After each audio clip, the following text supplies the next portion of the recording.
बहुत पुरानी बात है। धारा नगरी में गंधर्वसेन नाम का एक राजा राज करता था। उसकी 4 रानियां थीं और उनके 6 लड़के थे, जो सब के सब बड़े ही चतुर और बलवान थे। संयोग से एक दिन राजा की मृत्यु हो गई और उनकी जगह उनका बड़ा बेटा शंखगर्द पर बैठा। उसने कुछ दिन राज किया, लेकिन छोटे भाई विक्रम ने उसे मार डाला और स्वयं राजा बन बैठा। उसका राज्य दिनों दिन बढ़ता गया और वह सारे जम्बूद्वीप का राजा बन बैठा। एक दिन उसके मन में आया कि उसे घूमकर सैर करनी चाहिए और जिन देशों के नाम उसने सुने हैं उन्हें देखना चाहिए। तो वह गद्दी अपने छोटे भाई भर्तृहरि को सौंपकर योगी बनकर राज्य से निकल पड़ा। उस नगर में एक ब्राह्मण तपस्या करता था। एक दिन देवता ने प्रसन्न होकर उसे एक फल दिया और कहा कि इसे जो भी खाएगा वह अमर हो जाएगा। ब्राह्मण ने वह फल लाकर अपनी पत्नी को दिया और देवता की बात भी बता दी। ब्राह्मणी बोली, हम अमर होकर क्या करेंगे? हमेशा भीख मांगते रहेंगे, इससे तो मरना ही अच्छा है। तुम इस फल को ले जाकर राजा को दे आओ और बदले में कुछ धन ले आओ। यह सुनकर ब्राह्मण फल लेकर राजा भर्तृहरि के पास गया और सारा हाल कह सुनाया। भर्तृहरि ने फल ले लिया और ब्राह्मण को 1 लाख रुपये देकर विदा कर दिया। भर्तृहरि अपनी एक रानी को बहुत चाहता था। उसने महल में जाकर वह फल उसी को दे दिया। रानी की मित्रता शहर के कोतवाल से थी।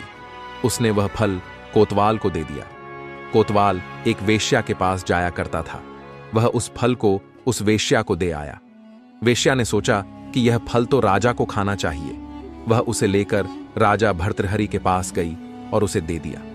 भर्तृहरि ने उसे बहुत सा धन दिया, लेकिन जब उसने फल के अच्छी तरह से देखा तो पहचान लिया। उसे बड़ी चोट लगी, पर उसने किसी से कुछ नहीं कहा और महल में जाकर रानी से पूछा कि तुमने उस फल का क्या किया? रानी ने कहा, मैंने उसे खा लिया। राजा ने वह फल निकालकर दिखा दिया। रानी घबरा गई और उसने सारी बात सच सच कह दी। भर्तृहरि ने पता लगाया तो उसे पूरी बात ठीक ठीक मालूम हो गई। वह बहुत दुखी हुआ। उसने सोचा, यह दुनिया मायाजाल है, इसमें अपना कोई नहीं। वह फल लेकर बाहर आया और उसे धुलवाकर स्वयं खा लिया। फिर राजपाट छोड़ योगी का भेष बना जंगल में तपस्या करने चला गया। भर्तृहरि के जंगल में चले जाने से विक्रम की गद्दी सूनी हो गई। जब राजा इंद्र को यह समाचार मिले तो उन्होंने एक देव को धारा नगरी की रखवाली के लिए भेज दिया। वह रात दिन वहीं रहने लगा। भर्तृहरि के राजपाट छोड़कर वन में चले जाने की बात विक्रम को मालूम हुई तो वह लौटकर अपने राज्य में आया। आधी रात का समय था। जब वह नगर में घुसने लगा तो देव ने उसे रोका।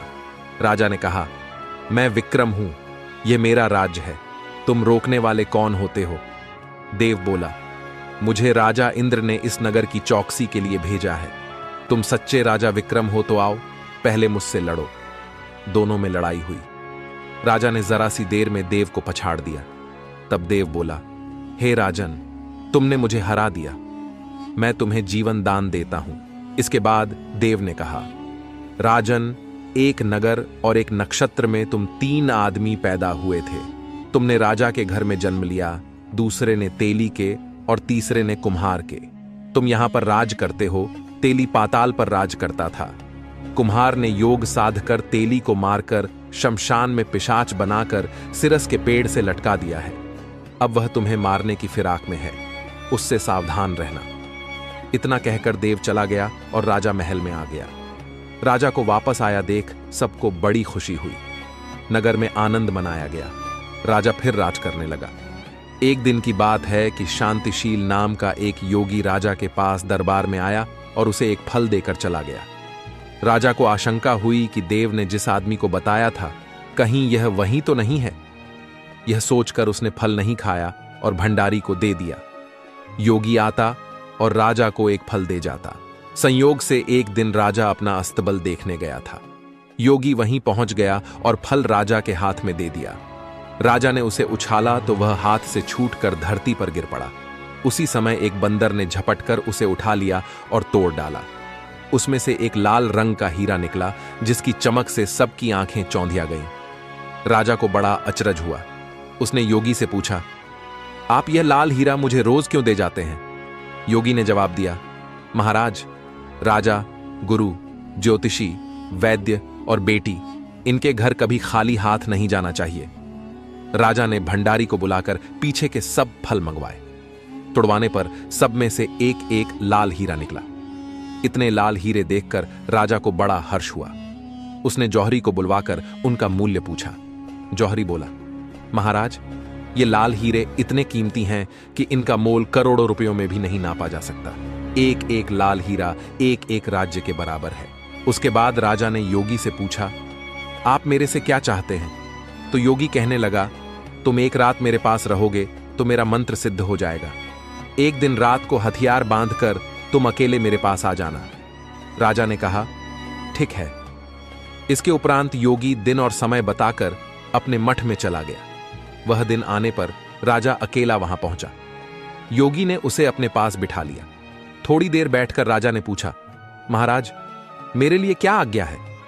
योगी ने कहा, राजन, यहां से दक्षिण दिशा में 2 कोस की दूरी पर मसान में एक सिरस के पेड़ पर एक मुर्दा लटका है। उसे मेरे पास ले आओ, तब तक मैं यहां पूजा करता हूं।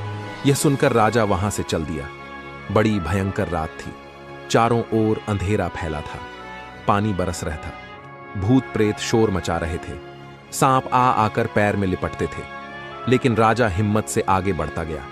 जब वह मसान में पहुंचा तो देखता है कि शेर दहाड़ रहे हैं, हाथी चिंघाड़ रहे हैं, भूत प्रेत आदमियों को मार रहे हैं। राजा बेधड़क चलता गए और सिरस के पेड़ के पास पहुंच गया।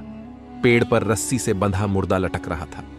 राजा पेड़ पर चढ़ गया और तलवार से रस्सी काट दी। मुर्दा नीचे गिर पड़ा और दहाड़ मार मार कर रोने लगा। राजा ने नीचे आकर पूछा, तू कौन है? राजा का इतना कहना था कि वह मुर्दा खिलखिलकर हंस पड़ा। राजा को बड़ा अचरज हुआ। तभी वह मुर्दा फिर पेड़ पर जा लटका। राजा फिर चढ़कर ऊपर गया और रस्सी काट मुर्दे को बगल में दबाकर नीचे लाया और बोला, बता, तू कौन है? मुर्दा चुप रहा। तब राजा ने उसे एक चादर में बांधा और योगी के पास ले चला। रास्ते में वह मुर्दा बोला, मैं बेताल हूं, तू कौन है और मुझे कहां ले जा रहा है? राजा ने कहा, मेरा नाम विक्रम है। मैं धारा नगरी का राजा हूं। मैं तुझे योगी के पास ले जा रहा हूं। बेताल बोला, मैं एक शर्त पर चलूंगा। अगर तू रास्ते में बोलेगा तो मैं लौटकर पेड़ पर जा लटकूंगा। राजा ने उसकी बात मान ली।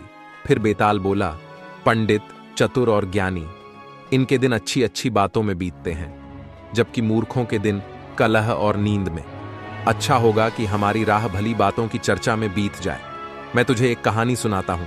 तो दोस्तों, यह पार्ट आपको कैसा लगा कमेंट करके जरूर बताना। नेक्स्ट पार्ट जल्दी आ जाएगा, तो चैनल को सब्सक्राइब कर लेना।